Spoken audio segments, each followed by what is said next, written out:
Video content has been made available for information and educational purpose only. Unidirectional trade strategy is a copyright content of IFMC. Good morning दोस्तों, आज के session में topic of the day में हम आप लोगों के लिए एक बहुत गुड न्यूज़ है। इस साल को जाते जाते आपको एक बढ़िया गिफ्ट देना चाहेंगे और उसका नाम होगा UDTS VSM, UDTS value, safety and momentum. दोस्तों, आज तक हमने केवल मोमेंटम की बात करी है। आज तक हमने केवल ट्रेडिंग के में, जब हम इंट्राडे ट्रेडिंग करते हैं, आप लोग खैर UDTS इंट्राडे स्क्रीनर से बड़े इम्प्रेस्ड हैं, तो आपको इंट्राडे ट्रेडिंग ही समझ में आती है। तो इंट्राडे ट्रेडिंग के अंदर केवल और केवल हम एक ही चीज़ को फॉलो करते हैं और वो होता है ट्रेंड। और हमने आपको UDTS दिया जिसके अंदर हमने एक मल्टी फ्रेम आपको एक स्ट्रैटेजी दी, जिसके अंदर हम बहुत सारे टाइम फ्रेम को इकट्ठे जोड़ते हुए monthly, weekly, daily, intraday, 15 minute, ये सारे टाइम फ्रेम्स के ऊपर हमने एक स्ट्रैटेजी बनाई जो आपको बेस्ट ट्रेंड एनालिसिस सिखाती है। अब बात आती है लॉन्ग टर्म ट्रेडिंग की या लॉन्ग टर्म इन्वेस्टिंग की। तो दोस्तों, ऐसे में हमको केवल और केवल ट्रेंड का सहारा नहीं लेना है, हमको ये भी देखना है कि वो एक पर्टिकुलर स्टॉक, उसके अंदर अपनी कितनी ताकत है, यानी कि उसके जो फंडामेंटल पैरामीटर्स हैं वो कितने अच्छे हैं। लेकिन फंडामेंटल एक स्टडी ऐसी है जो हर आदमी इतनी आसानी से शायद नहीं कर पाता। बहुत सारे पैरामीटर्स होते हैं, इनको समझना एक आम आदमी के लिए शायद एक मुश्किल काम है। और IFMC ने अपने स्क्रीनर के ज़रिए इसको बहुत सिंपलिस्टिक बना दिया है। हमने बेसिकली इन फंडामेंटल पैरामीटर्स को दो पार्ट्स में बांट दिया है, एक सेफ्टी और एक वैल्यू। यानी कि सेफ्टी हम उनको कहेंगे कि वो पैरामीटर्स अगर एक कंपनी के अंदर अच्छे हैं तो वो उसकी सेफ्टी को दिखाते हैं, और कुछ पैरामीटर्स अगर एक कंपनी के अंदर अच्छे हैं तो वो उसकी वैल्यूएशन दिखाते हैं या वैल्यू दिखाते हैं कि वो स्टॉक कितना वैल्यू बाइंग है। अगर कोई स्टॉक बहुत अच्छा है, बहुत अच्छा स्टॉक है और उसका रेट बहुत ज़्यादा है, तो वो ओवर प्राइस स्टॉक हो गया, वो वैल्यू स्टॉक नहीं हुआ। तो बेसिकली वैल्यू स्टॉक वो स्टॉक्स हैं जो फंडामेंटली पैरामीटर के हिसाब से, जिनके पैरामीटर्स वैल्यू उसके जो वैल्यू पैरामीटर्स हैं वो भी अच्छे हों और उसका प्राइस बहुत ज़्यादा बढ़ा हुआ ना हो, क्योंकि प्राइस बढ़ना जो है वो PE से भी हो जाता है। PE, मैंने बहुत सारी चीज़ें आपको बताई हैं PE के ऊपर भी, कि अगर दो स्टॉक हैं एक ही जैसे हैं, उनके फंडामेंटल पैरामीटर बिल्कुल एक जैसे हैं, लेकिन एक का रेट बहुत ज़्यादा है, एक का कम है, तो उसका रीज़न ये होता है कि उसके अंदर लोगों की ना एक में अट्रैक्शन ज़्यादा होती है। कोई भी रीज़न हो सकता है, वो रीज़न कोई भी हो सकता है, जिसको हम PE वैल्यू बोलते हैं, यानी कि अट्रैक्शन वैल्यू उसकी ज़्यादा होती है, तो शायद उस वजह से वो उसका रेट ज़्यादा बढ़ा होता है। लेकिन दोनों के वैल्यूएशंस जो हैं वो ऑलमोस्ट एक ही हैं। तो ऐसे केस के अंदर जो बहुत ज़्यादा बढ़ा हुआ स्टॉक है, अगर हम उसको ना लेके हम उस स्टॉक को लें जिसके वैल्यूज़ अच्छे हैं और वो बहुत ज़्यादा बढ़ा हुआ नहीं है, तो शायद हमारे लिए एक लॉन्ग टर्म की दृष्टि से वो स्टॉक्स बेटर होंगे। तो आज मैं एक क्वेश्चन लेने जा रहा हूं, इसके ऊपर भी हमारे सब्सक्राइबर हैं। तो दोस्तों, ये कमेंट आया था मेरे पास, स्विंग ट्रेडिंग इनका नाम है। इन्होंने लिखा था, मैंने जब लास्ट वीक IT सेक्टर के ऊपर एक कंपैरिजन दिखाया था, तो उसके अंदर या स्विंग ट्रेडिंग लिखते हैं, sir in IT sector leader is TCS। बिल्कुल ठीक बात है, TCS जो है वो लीडर है। तो ये कहते हैं कि फिर TCS जो है वो हमारा टॉप पे क्यों नहीं था, हमने उसको 4 नंबर पे क्यों रखा हुआ था। दोस्तों, फंडामेंटल स्क्रीनर को समझने के लिए एक काम करते हैं, हम मैं आपको वो पैरामीटर्स पे लेके चलता हूं जिन पैरामीटर्स को हम स्टडी करके हम इनको स्कोरिंग देते हैं। चलिए, तो दोस्तों, मैंने ये पैरामीटर मार्क कर दिए हैं। पहले तो ये मान लीजिए, फंडामेंटल स्टडी क्या है, डाटा की स्टडी है। आप डाटा के थ्रू एनालाइज करते हैं कि कोई स्टॉक अच्छा है या बुरा है। उसके हम नाम से हम उसको जज नहीं करते हैं। जब हम क्वांटिटेटिव और क्वालिटेटिव, ये दोनों स्टडी अलग है। जब हम क्वांटिटेटिव स्टडी की बात करते हैं तो हम फाइनेंशियल जो उसके कंपनी के फाइनेंशियल्स हैं उसके डाटा को हम स्टडी करते हुए एक कंपनी को अच्छा या बुरा बताते हैं। मैं ये नहीं कह सकता कि TCS के साथ टाटा का नाम जुड़ा हुआ है तो शायद TCS बेटर है, या मैं कहूँ कि ओरेकल के साथ कोई बड़ा नाम नहीं है तो शायद वो TCS जो है वो लीडर है। नहीं, हम ऐसे लीडर नहीं कह सकते हैं। हाँ, आप ये ज़रूर कह सकते हैं कि TCS की मार्केट कैप ओरेकल से ज़्यादा है, लेकिन आप इसको लीडर्स नहीं कह सकते हैं। लीडर की जब मैं बात करूंगा तो मैं बात करूंगा यहां पर केवल फंडामेंटल एनालिसिस के पैरामीटर की। तो चलिए मैं देखता हूं सेफ्टी के अंदर हमने करीब 19 पैरामीटर लिए हैं। एक फंडामेंटल के अंदर, एक फंडामेंटल स्टॉक को जज करने के लिए हमने क्या क्या सेफ्टी के अंदर डाला है। ROCE की परसेंटेज, ROA, ROE, डेब्ट to equity, current ratio, quick ratio, interest coverage, profit growth of 3 years, OPM, net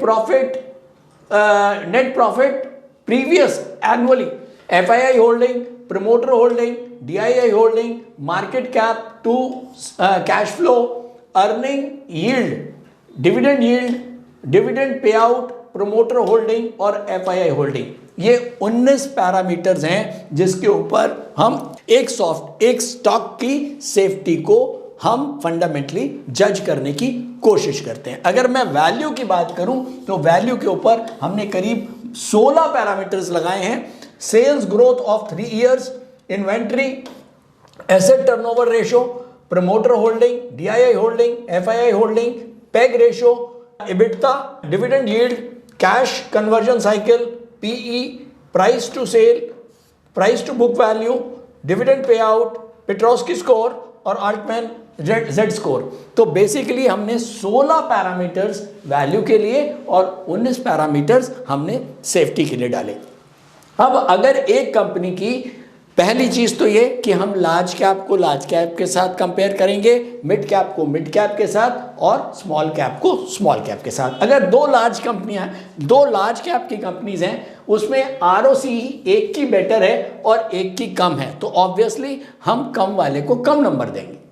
तो यहां पर कोई बायस्ड अप्रोच नहीं है। यहां डाटा के थ्रू जो भी रिजल्ट आ रहे हैं वो हम यहां पर डालने की कोशिश कर रहे हैं। यहां पर यह भी मतलब नहीं है कि हम किसी को ये कह दें कि ये स्टॉक जो है दूसरे स्टॉक से ज़्यादा अच्छा बढ़ेगा या इसमें ज़्यादा ग्रोथ आएगी। नो, ये केवल फंडामेंटल की स्टडी है और फंडामेंटली हम ये बताते हैं कि इन पैरामीटर्स के हिसाब से अगर हम दो स्टॉक्स को कंपेयर करें तो किसके नंबर ज़्यादा आएंगे। और अगर ऐसे में इन पैरामीटर के हिसाब से या इन दोनों अगर मैं पैरामीटर्स को लगा दूं, यानी कि करीब 19 पैरामीटर्स ये और 16 पैरामीटर्स इनको मैं सबको दो स्टॉक्स के साथ कंपेयर करूं तो ऑब्वियसली जिसके नंबर ज़्यादा आएंगे वो मेरे लिए फंडामेंटली बेटर स्टॉक होगा। और शायद यही आंसर है जब आपने पूछा कि TCS और ओरेकल में ये डिफरेंस क्या था। तो आप जब स्क्रीनर पे जाएंगे आपको ये सारी चीजें डिटेल में देखने को मिलेंगी। चलिए एक जल्दी से क्विक लुक देता हूं, हालांकि अभी लॉन्च नहीं हुआ है, कुछ छोटी मोटी कमियां हैं जो पूरी करी जा रही हैं, तो एक क्विक लुक आपको दिखा सकता हूं कि इसके अंदर ये पैरामीटर्स हमने कैसे दिखाए हैं। तो दोस्तों मैं आ गया हूं UDTS VSM के स्क्रीनर पर, जहां मैंने क्लिक कर दिया है लार्ज कैप को। लार्ज कैप में आप देख रहे हैं कि करीब यहां पर 12 कंपनियां ऐसी हैं जिनको हम स्टडी कर रहे हैं। इस 12 कंपनियों के अंदर हमने इनको कंपैरेटिव CS का मतलब होता है कंपैरेटिव सेफ्टी और दूसरा है CV यानी कि कंपैरेटिव वैल्यू, और उसके बाद आपको नजर आ रहा है मोमेंटम। अब हमने कंपैरेटिव सेफ्टी, कंपैरेटिव वैल्यू जो है वो फंडामेंटल के पैरामीटर्स हैं और मोमेंटम जो है वो टेक्निकल का पैरामीटर है। यानी कि अगर मेरी एक कंपनी जो कंपैरेटिव सेफ है, कंपैरेटिव वैल्यू है उसके अंदर और साथ में मोमेंटम भी उसका अपवर्ड है, तो इसका मतलब वो कंपनी अच्छी है और उसके अंदर डिमांड भी आ रही है बढ़ने के हिसाब से। तो अगर मैं यहां पर देखूं, सबसे ऊपर आ रहा है ओरेकल, और ओरेकल के सबके अलग अलग नंबर भी हमने दिए हुए हैं। CS इसका सेफ्टी का नंबर 200 है और CV वैल्यू का नंबर 111 है, और इन दोनों को टोटल करता हूं तो बनता है 311, यानी कि वैल्यू और सेफ्टी मिला के ये बनती है 311। ऐसे ही अगर मैं नीचे चलूं, सबसे लास्ट में दिख रहा है विप्रो का सेफ्टी का जो नंबर है वो 90 है और वैल्यू का नंबर 98 है, इन दोनों को टोटल करता हूं तो ये बनता है 188, यानी कि CSV यानी कि वैल्यू और सेफ्टी मिला के इसका बनता है 188 नंबर। तो अगर मैं वैल्यू और सेफ्टी के हिसाब से कंपैरिजन करूं फंडामेंटली डेटा के हिसाब से, तो ओरेकल विप्रो से बेटर है। अब मैं अगर मोमेंटम की बात करूं तो मोमेंटम इस समय ओरेकल में भी अप है और साथ में विप्रो में भी अप है, यानी कि मोमेंटम दोनों में ही अपवर्ड है। अच्छा, अब यहाँ आप देख रहे होंगे कि अप और कहीं DN है। अब जहां पर मोमेंटम बहुत ज़्यादा अप है, बहुत ज़्यादा अप है, तो वहां पर लिखा हुआ है अप। और अगर कहीं मोमेंटम नॉर्मल अप है तो वहां आएगा केवल अप। अगर कहीं मोमेंटम डाउन है तो वहां आएगा डाउन, और कहीं मोमेंटम बहुत ज़्यादा डाउन है तो वहां आएगा डाउन।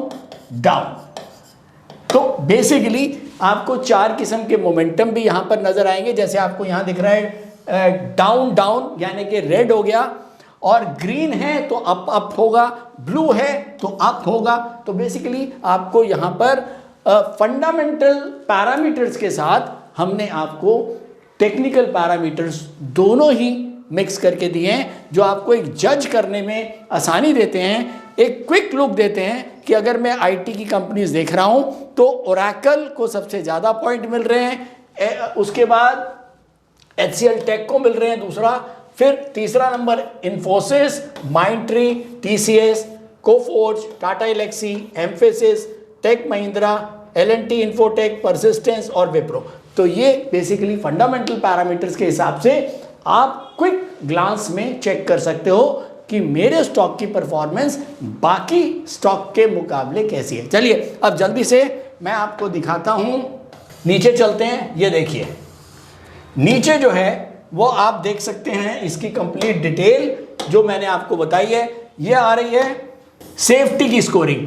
अब ये सेफ्टी में हमने ये सारे पॉइंट्स डाले हैं, ROCE, ROA, ROE, डेब्ट to equity, current ratio, quick ratio, और उसके बाद और भी हम आगे चलते हैं, यहाँ से ये आगे गए हम, और हमने यहाँ और आगे देखा interest coverage, profit growth of 3 years, OPM, और आगे चलते हैं, ये FII होल्डिंग आ गया,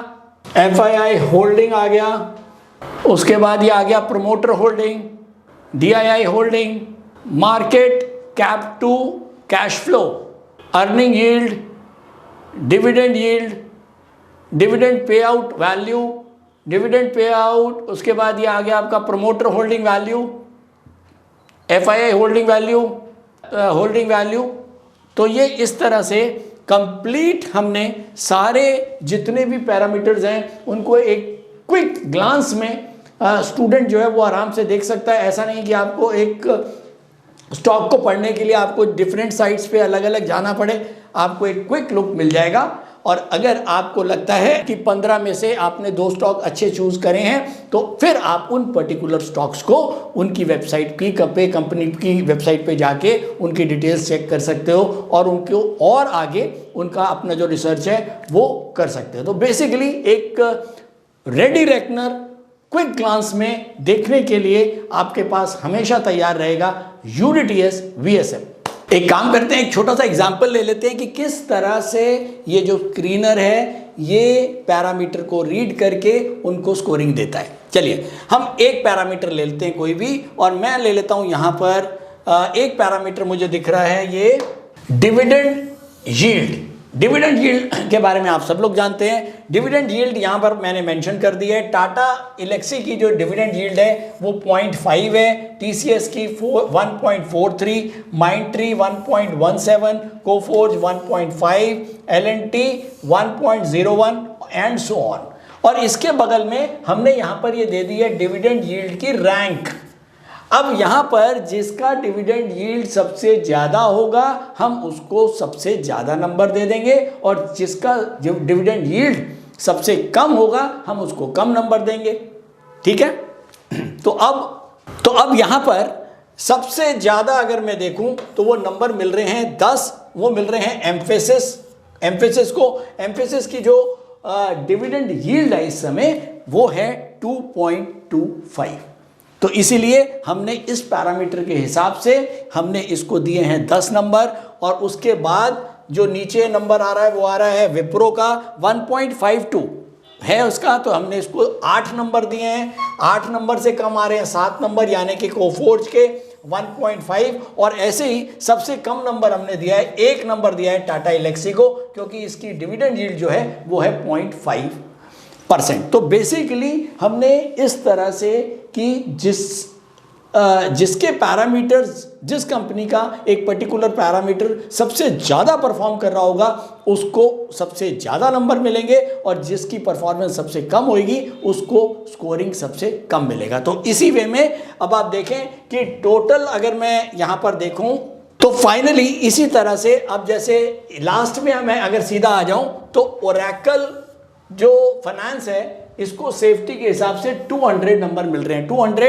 इन सबको हमने टोटल किया है, इन सारे रैंकिंग को, कौन कौन सी रैंकिंग हमने टोटल करी है, ये जहां जहां रैंक आ रहा है 12, 13, 11, 3 एंड सो ऑन, तो 19 पैरामीटर्स आप इनको टोटल करेंगे तो ये 200 की रैंक आएगी। ऐसे ही अगर मैं बात करूं एम्फेसिस की, तो एम्फेसिस की सबसे कम नंबर आ रहे हैं 119, यानी कि अगर मैं सेफ्टी स्कोरिंग को देखूं, सेफ्टी के पैरामीटर्स को लगाऊं, तो सबसे कम स्कोरिंग आ रही है एम्फेसिस की 119, और सबसे ज्यादा आ रही है ओरेकल की। और इनमें अलग अलग हमने जो स्कोरिंग दी हुई है वो सारे पैरामीटर्स आपको शो होते हैं, बेसिकली कुछ भी हिडन नहीं है।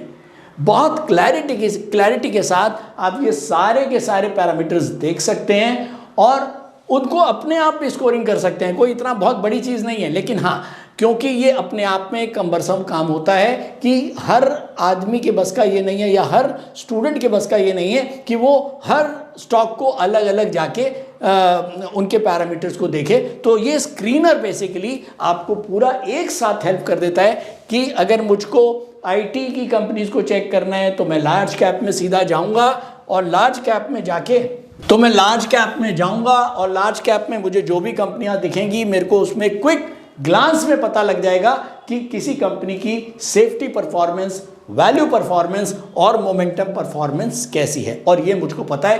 तो अगर एक कंपनी के अंदर सेफ्टी है, एक कंपनी में वैल्यू है और साथ में उसमें मोमेंटम भी है, तो ये पक्की बात है कि वो एक अच्छा स्टॉक है, और उसके अंदर एक मोमेंटम भी बन चुका है, तो वो अभी बढ़ने के लिए तैयार हो चुका है। तो ट्रेडर के लिहाज से अगर वो लॉन्ग पोजिशनल ट्रेडर भी है तो उसको भी कुछ ऐसा स्टॉक चाहिए जो अच्छा भी हो, वैल्यू भी हो, सेफ्टी भी हो जिसमें, और वो बढ़ने के लिए तैयार हो, ताकि वो चलती हुई गाड़ी है, आप उसमें बैठोगे तो शायद वो और जल्दी पहुंच जाएगा। यानी कि अगर आप कोई टारगेट सोच रहे हो कि मेरा 3 या 4 महीने में पूरी हो, और वो स्टॉक अभी चल नहीं रहा है, तो ऑब्वियसली वो 6 महीने भी लगा देगा। लेकिन एक स्टॉक चलना शुरू हो गया तो शायद वो 3 महीने की जगह 2 महीने में ही आपके टारगेट पूरे कर देगा। तो इसीलिए मोमेंटम को देखना भी ज़रूरी है कि अगर कोई स्टॉक, अब यहाँ पर हम देखें कि मान लो कोफोर्ज है, कोफोर्ज के अंदर 133 की सेफ्टी है और 112 की वैल्यू है, और साथ में 245 का वो है, लेकिन यहाँ पर इसका मोमेंटम इस समय डाउन यानी कि डाउन का मोमेंटम है। तो हम ऐसे स्टॉक में वेट कर सकते हैं, क्योंकि अगर मोमेंटम डाउन है तो हो सकता है अभी मार्केट वो कितना नीचे लेके जाए, तो हम वेट कर सकते हैं यू टर्न लेने की, और जब वो यू टर्न लेके कहीं अप के मोमेंटम में आएगा तो हमें शायद वहां पर मार्केट में उस स्टॉक के अंदर घुसना चाहिए। तो थैंक यू दोस्तों, आज के लिए इतना ही, और 27 तारीख को हम इसको लॉन्च कर देंगे, आप इसको देख पाएंगे। Thank you so much, thank you. Stock trading के दौरान मुझे क्या खरीदना चाहिए और मुझे क्या बेचना चाहिए, मुझे कब खरीदना चाहिए और मुझे कब बेचना चाहिए, ये सवाल आपको परेशान करते हैं। तो चलिए सिंप्लीफाई करते हैं स्टॉक ट्रेडिंग को और निकालना सीखते हैं वो एक्यूरेट पॉइंट्स जहां हमें स्टॉक को बाय या सेल करना है, मेरे यानी मनीष तनेजा के साथ IFMC की यूनिटीएस स्ट्रैटेजीज से। यूनिटीएस यानी यूनिडायरेक्शनल ट्रेड स्ट्रैटेजीज, जो है हर स्टॉक ट्रेडर की पहली पसंद, जो बनाती है स्टॉक ट्रेडिंग को सिंपल, एक्यूरेट और स्ट्रेस फ्री। यूडीटीएस स्ट्रैटेजीज सभी इंटरवल्स पे काम करती है, चाहे वो इंट्राडे हो, पोजिशनल हो या लॉन्ग पोजिशनल हो। मेरे 26 सालों के एक्सपीरियंस और एक्सपर्टीज का निचोड़ है यूडीटीएस। आईएफएमसी की लोकप्रियता का राज है उसकी copyright strategies and IFMC is unchallenged leader in stock market education. IFMC is now a school of 10 million learners, awarded twice by Delhi City Icon Awards. So let's begin UDTS online course by IFMC.